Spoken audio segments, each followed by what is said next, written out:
Hello everyone, welcome है आपका आज की इस क्लास में। और आज हम इस क्लास में दो चीज़ें देखेंगे। एक देखेंगे हम पाचन तंत्र और दूसरा हम देखेंगे ग्रंथियाँ।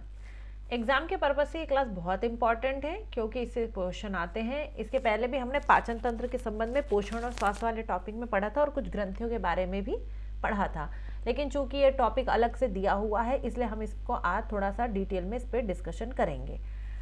और इसको डिस्कशन करने के साथ मैंने जो चीज़ें आपको पहले पढ़ाई हैं हम उनको रिवीजन के दृष्टिकोण से देखेंगे। मैंने सारा कुछ आपको बहुत पहले ही पढ़ा दिया था। अब इसमें जो कुछ कुछ इंपॉर्टेंट चीज़ें बची हुई बस वही हैं, इसके अलावा हम बाकी सब पढ़ चुके हैं। ठीक है, तो आज का ये आप इसको क्लास भी कह सकते हैं, आप इसको रिवीजन क्लास भी कह सकते हैं, महाअभ्यास कह सकते हैं, है ना, पाचन तंत्र और ग्रंथियों के संबंध में जो हम आज पढ़ेंगे। ठीक है, सबसे पहले हम देखेंगे पाचन तंत्र। पाचन तंत्र क्या है, पाचन तंत्र में क्या क्या कहा गया है। ठीक है,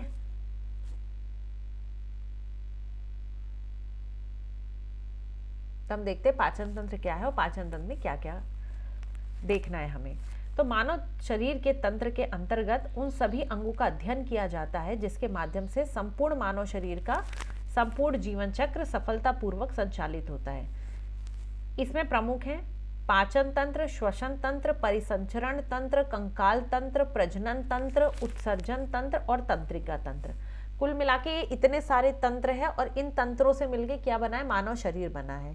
और मानव शरीर इन सब तंत्रों की क्रियाओं के फलस्वरूप जो है मनुष्य जीवित रहता है, ऐसे समझिए। और हमारे जीवन के जितने भी कार्य हैं उनको हम सफलतापूर्वक करते हैं।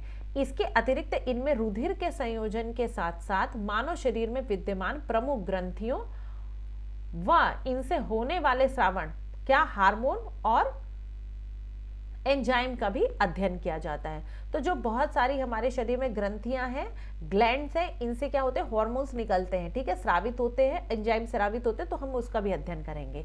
अब सबसे पहले हम देखेंगे पाचन प्रक्रिया के चरण कि पाचन प्रक्रिया में कौन से चरण होते हैं। तो पाचन प्रक्रिया में 5 चरण होते हैं। मैंने आपको बताया अंतर्ग्रहण, जब हम मुंह से भोजन ग्रहण करते हैं, पाचन, ठीक है, जब वो पचता है, अवशोषण, फिर उसमें से जो भोजन से जो तत्व होते हैं, पोषक तत्व होते हैं, उनका अवशोषण होता है, फिर उनका स्वांगीकरण होता है और फिर क्या होता है, मल परित्याग होता है। ये मैंने आपको पहले भी पढ़ा दिया था, इसीलिए मैं यहाँ पर नहीं रुक रही हूँ, आगे बढ़ेंगे। इसको आप फिर से आप इसको डिटेल में पढ़ लीजिएगा, सारा मैंने इसमें आपको अच्छे से पहले ही समझा दिया है। अब पाचन तंत्र के कुछ अंग देखिए, पाचन प्रक्रिया के चरण।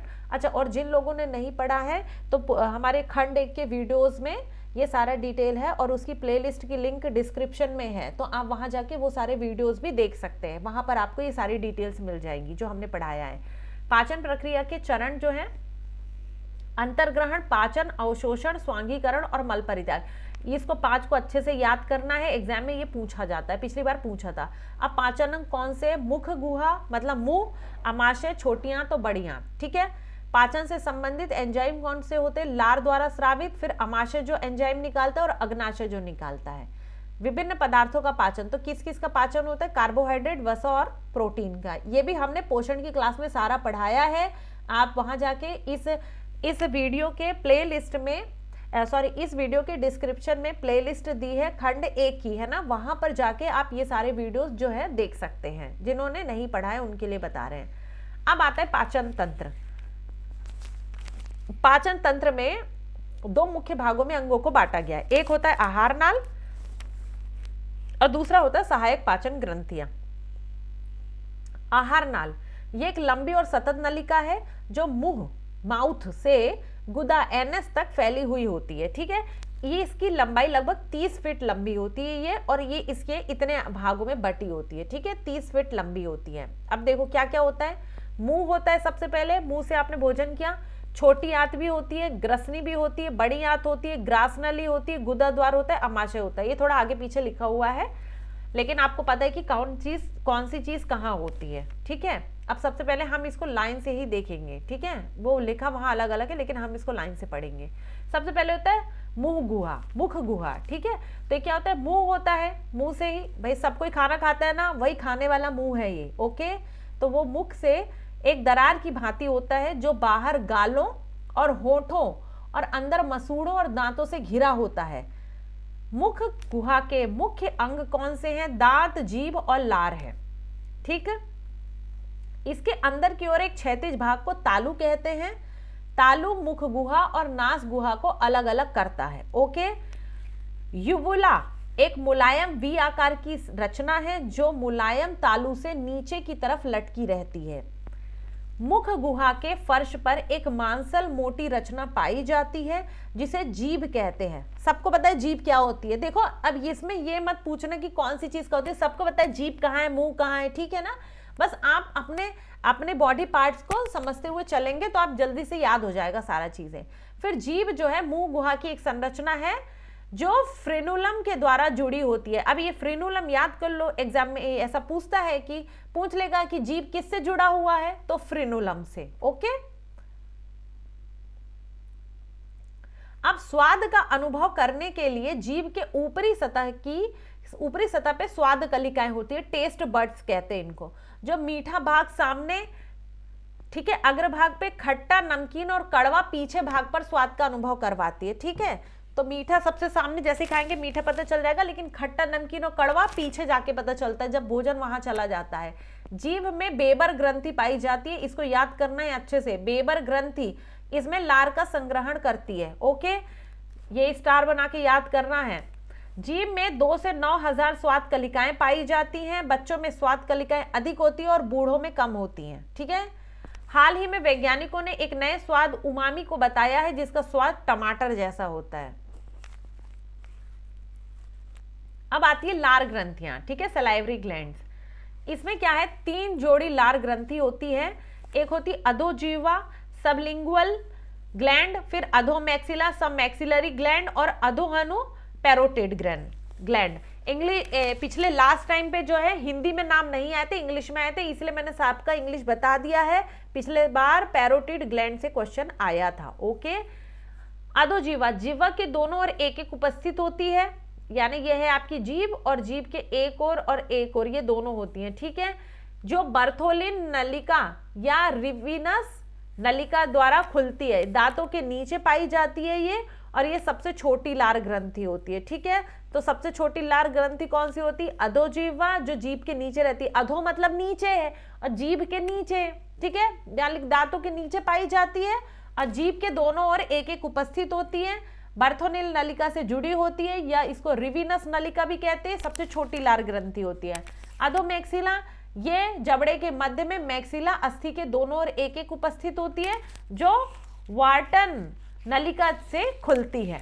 और अधोअनु, ये क्या है, दोनों कानों के नीचे एक एक रहती है। देख लो, तीनों चीजें अलग अलग जगह है। ये जीभ के दोनों ओर है, ये मैक्सिला अस्थि के दोनों ओर है जबड़े के बीच में, और अधोअनु का है कानों के नीचे एक एक है। यह सबसे बड़ी लार ग्रंथि होती है और इस ग्रंथि के फूलने पर ही मम्स या गलसुआ रोग होता है। ठीक है, अब है सलाइवा या लार। सभी लार ग्रंथियां लार स्रावित करती, जिसमें 99% जल और 1% पाचक एंजाइम या टाइलिन और लाइजोजाइम, ठीक है, होता है। ओके, ये याद करना इसकी संरचना। टाइलिन स्टार्च का पाचन करके उसे माल्टोज में परिवर्तित कर देता है, ये मोस्ट इंपॉर्टेंट है। लार का पीएच, इसीलिए कहते हैं कि जो हम भोजन करते हैं उसका पाचन कहां से प्रारंभ हो जाता है? मुख से प्रारंभ हो जाता है। ओके, क्योंकि वो स्टार्च को यहीं से पचाना प्रारंभ कर देता है। लार का पीएच मान सामान्यतः 6.8 होता है, हालांकि यह पीएच मान खाने से पूर्व और खाने के बाद क्रमशः 7.5 से 6.5 के मध्य परिवर्तित होता रहता है। मनुष्य में लार का स्रावन 0.5 से 2 लीटर प्रतिदिन होता है और वयस्क मनुष्य में लार ग्रंथियों की संख्या 600 होती है। ये सारी लाइनें मोस्ट इंपॉर्टेंट हैं। हमने सर ने बहुत मेहनत से नोट्स बनाए हैं और सारी इंपॉर्टेंट चीज़ें इसमें इंक्लूड करी है। स्पेशल थैंक्स टू सर कि उन्होंने बहुत मेहनत करी है नोट्स के लिए और बहुत अच्छे नोट्स बनाए हैं। अब आपकी बारी है अच्छे से याद करके और एग्जाम को क्वालिफाई करना है और सेलेक्ट होना है। लार में उपस्थित लाइजोजाइम और थायोसाइनाइड आयन सूक्ष्म जीवों को मारने का कार्य करते हैं। ठीक है, ये भी इंपॉर्टेंट है। मेंढक और व्हेल मछली में लार ग्रंथियां नहीं पाई जाती हैं। ठीक है, अब हम पढ़ेंगे दांत के बारे में। दांत क्या है? देखो, दांत क्या है? मुंह गुहा के ऊपरी और निचले दोनों जबड़ों पर दांत पाए जाते हैं। ठीक है, सबको पता है दांत कहाँ होते हैं, पता है ना? कोई ऐसा तो नहीं क्लास में जिसको पता ही ना हो कि दांत कहाँ होते हैं। तो आई होप सबको पता होंगे। मनुष्य विषम दंती होता है, अर्थात मनुष्य में भिन्न भिन्न प्रकार के यानी 4 प्रकार के दांत पाए जाते हैं। देखो मनुष्य में अलग अलग प्रकार के दांत पाए जाते हैं, इसीलिए उसको विषम दंती कहते हैं। ठीक है, जैसे कौन कौन से आपने बचपन में पढ़ा होगा, कृतंक, रदनक, अग्र चवर्णक, चवर्णक। ठीक है, इसी को क्या कहते हैं, इंसाइजर और केनाइन, प्रीमोलर और मोलर। ठीक है, मनुष्य के दांत गर्त दंती, ठीक है, होते हैं, अर्थात दांत जबड़े की हड्डियों में धसे रहते हैं। ठीक है, मनुष्य के दांत द्विवार दंती होते हैं, यानी जीवन में 2 बार निकलते हैं। लगभग 20 दांत मनुष्यों में द्विवार दंती होते हैं, मतलब 2 बार निकलते हैं, इसीलिए इसको कहते हैं द्विवार दंती। शिशुओं में अग्रजवर्णक यानी प्रीमोलर नहीं पाए जाते हैं। मनुष्य में 12 दांत 1 बार दंती होते हैं, मतलब एक ही बार आते हैं जीवन में। ठीक है, और जो बाकी है 20 दांत कितने बार आते हैं, द्विवार दंती। 20 दांत द्विवार दंती और 12 दांत 1 बार दंती।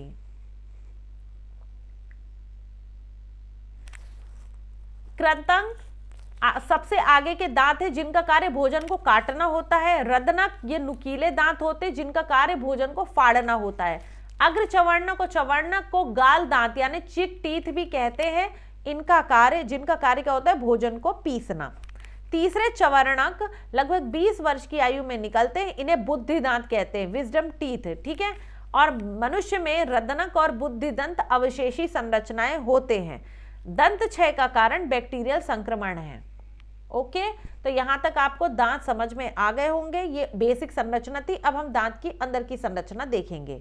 दांत की अंदर की संरचना देखिए। मनुष्य के दांत के 2 मुख्य भाग होते हैं। पहला होता है शिखर या इसको क्राउन कहते हैं, और दूसरा होता है जड़, रूट। ठीक है, दांत का वो भाग जो मसूड़ों के ऊपर खुला दिखता है उसे शिखर कहते हैं। ठीक है, जो ऊपर दिखता है ये है, मान लीजिए दांत, देखो दांत अच्छा बन नहीं रहा है लेकिन समझ लो दांत। ठीक है, तो जो ऊपर वाला भाग है ये क्या है, शिखर है, और जो ये नीचे वाला भाग है वो क्या है, रूट है। इनेमल लगभग 98% कैल्शियम लवण यानी कैल्शियम फास्फेट और कैल्शियम कार्बोनेट से बना होता है, जिसे फ्लोरीन जो है मजबूती प्रदान करता है, ये याद रखना है। इनेमल दांत की ऊपरी सतह होती है। इनेमल मानव शरीर का कठोरतम भाग होता है। दांत का वह भाग जो मसूड़ों में धंसा होता है जड़ कहलाता है। प्रत्येक दांत की भीतरी गुहा को मज्जा गुहा, पल्प कैविटी कहते हैं। इसी मज्जा गुहा के ऊपर दंतास्थि यानी डेंटाइन पाई जाती है। ठीक है, और दांत का अधिकांश भाग दंतास्थि से बनता है। ये पिछली बार ये प्रश्न आया था कि सबसे इंपॉर्टेंट भाग क्या है, दंतास्थि यानी डेंटाइन, और ऑप्शन में दंतास्थि नहीं दिया था, सुन लो, डेंटाइन दिया था। इसलिए हर जगह हमने हिंदी के साथ इंग्लिश का वर्ड भी दे रखा है कि एग्जाम में यदि हिंदी की जगह इंग्लिश वाला आएगा तो आपको भरना चाहिए, और इसलिए मैं सबका प्रोनाउंसिएशन भी बता रही हूँ। यदि आपको डेंटाइन ऐसा लिखते नहीं आता है, नहीं पढ़ पाते, तो इसको ऐसा लिख लो, डेंटाइन। समझ गए, पर याद करना है। तो ये डेंटाइन किससे बना होता है, कैल्शियम से बना होता है।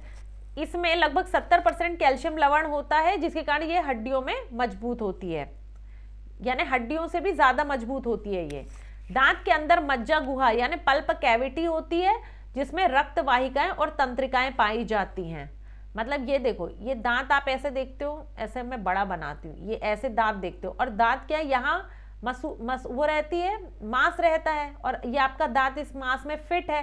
तो यहाँ पर अंदर क्या है, ये कैविटी है, मतलब ये कैविटी है, ये दांत ऐसे तो टिका नहीं रहता और अंदर तक रहता है, ऐसे ऐसे अंदर तक धंसा रहता है। ठीक है, ऐसे अंदर तक रहता है, और यहाँ पर क्या है, यहाँ पर ये सब में रक्त वाहिकाएं और तंत्रिकाएं पाई जाती हैं। ठीक है ना,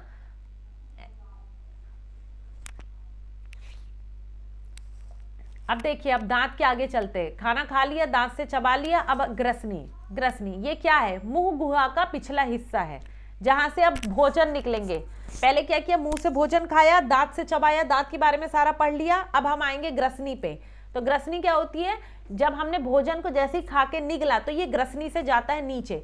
तो भोजन निगलने और सांस लेने के लिए एक ही मार्ग होता है, समान मार्ग होता है। देखो, खाते भी वहीं से हैं और भोजन सांस भी वहीं से ले रहे हैं, लेकिन निगल द्वार जो गुलेट होता है ये ग्रास नली में खुलता है, जबकि कंठ द्वार जो है ग्लोटिस में यानी श्वास नली में खुलता है। और ये दोनों छिद्र ग्रसनी में पाए जाते हैं।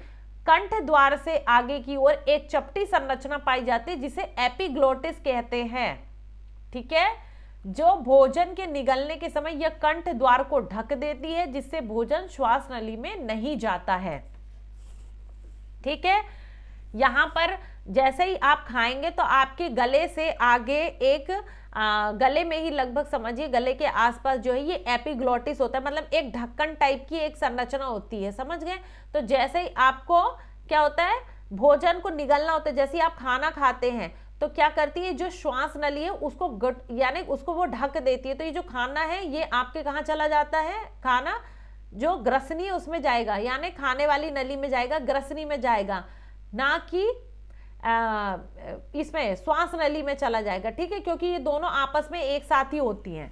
ओके, अब देखो ग्रास नली। ग्रास नली क्या होती है, मतलब ये जो काम कर रहा है ये ग्रसनी करती है, ठीक है ना, ग्रसनी। अब इसके आगे देखो ग्रास नली होती है। अब खाना ग्रसनी से नीचे चला गया, अब हम ग्रास नली में गया, तो ये एक लंबी नली होती है जो लार मिले हुए भोजन को निगल द्वार द्वारा प्राप्त करती है। अब आपने मुंह में जब खाना चबाया उसमें लार मिल गई, और जब लार मिल गई तो क्या हुआ, अब वो नीचे गया, फिर ग्रसनी दांत से चबाया, फिर उसको ग्रसनी से होते हुए वो ग्रास नली में पहुंच गया। और फिर यहाँ पे क्या होता है, ये लगभग 10 इंच की लंबी होती है। ओके, 10 इंच लंबी होती है, जबकि जिराफ में ये सर्वाधिक लंबी होती है। भाई जिराफ की वैसे भी गर्दन लंबी होती है, इसलिए उसमें सर्वाधिक लंबी होती है। ठीक है, फिर क्रमाकुंचन के कारण भोजन ग्रास नली से आमाशय में पहुंचता है। क्रमाकुंचन मैंने एक दिन समझाया है। पेरिस्टोलिसिस ये क्या होता है, जो मतलब भोजन जो है थोड़ा मांसपेशियां जो है ऐसे ऐसे उस पर दबाव डालती है, ऐसे दबाव डालती है, ठीक है ना। तो ये क्या होता है, भोजन धीरे धीरे आगे बढ़ता है, तो इसी के कारण भोजन ये नली से होता हुआ ये 10 इंच लंबी, देखो 10 इंच बहुत होता है, 10 इंच लंबाई नाप लेना, 10 इंच लंबी नली से होता हुआ ये अमाशय में पहुंचता है।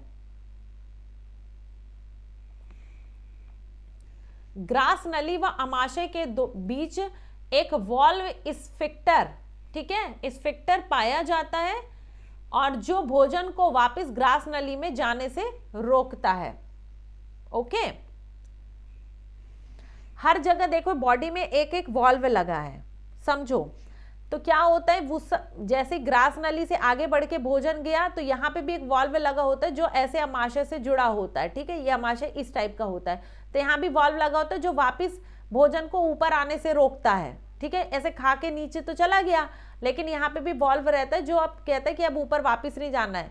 ठीक है, और इसमें पाचन नहीं होता, ग्रास नली में कोई पाचन नहीं होगा, ये सिर्फ खाने को नीचे तक पहुंचाने का काम करेगी। ठीक है, अब आते हैं अमाशय। तो अमाशय ऐसा होता है, देखो अमाशय की संरचना कुछ इस प्रकार की होती है। सबने 10वीं में ये पढ़ा है, 8वीं 9वीं में ये सब पढ़ते हैं। तो अब ये अमाशय है, यह वक्ष गुहा में बाईं तरफ फैली हुई संरचना है। ठीक है, ये 3 भागों में बटी रहती है। एक होता है सामने का भाग कार्डियक, अग्रभाग, मध्य भाग को फंडिक, और पीछे वाले भाग को पाइलोरिक कहते हैं। ठीक है, ये कार्डियक है, बीच वाला भाग क्या है, फंडिक है, और लास्ट वाला भाग क्या है, पाइलोरिक है।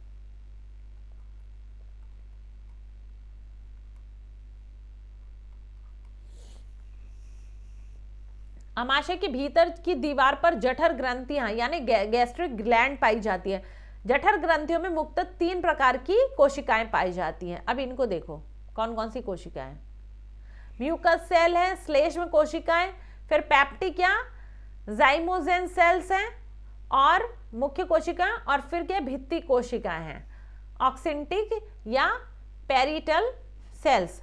ठीक है, अब ये क्या है, म्यूकस श्लेष्म का श्रावण करती है, म्यूकस निकालती है ये सेल, ये पेप्सिनोजन निकालती है, प्रोरेनिन नामक एंजाइम का श्रावण करती है मुख्य कोशिका जो होती है, और जो भित्ति कोशिकाएं होती है ये HCl का श्रावण करती है। ठीक है, तो कौन सी कोशिका क्या किस चीज का श्रावण करती है ये लिखा हुआ है, आपको ये याद करना है।